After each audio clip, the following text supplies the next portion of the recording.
As soon as को correctly कैसे use करते हैं, एज सून एज को यूज कब करते हैं, सबसे पहला सवाल तो ये होना चाहिए इमीडिएट एक्शन, कि भाई मेरे को फोन करो, call me as soon as you can, right.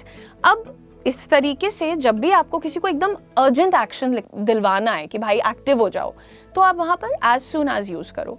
लेकिन एक बात याद रखो, जैसे आपको कहना है कि जैसे ही मैं पहुंची बारिश होने लगी, तो टेंस का भी तो ध्यान रखोगे ना, as soon as I reached, है ना, as soon as plus subject, फिर वर्ब देखो पास्ट में लगा रहे हो कि प्रेजेंट में लगा रहे हो, सो आप बोलोगे as soon as I reached it started raining.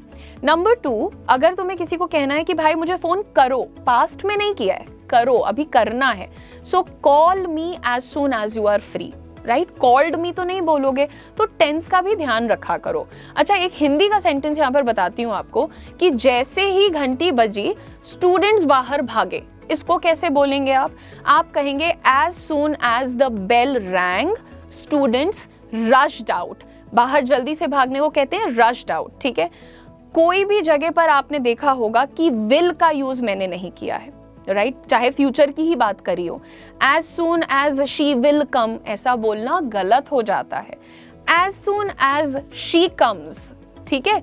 जब भी तुम्हें अगर मान लो तुम्हें ये कहना है कि जितनी जल्दी वो आएगी उतनी जल्दी हम जाएंगे, तो ये मत कहना कि as soon as she will come we will go, ये गलत है।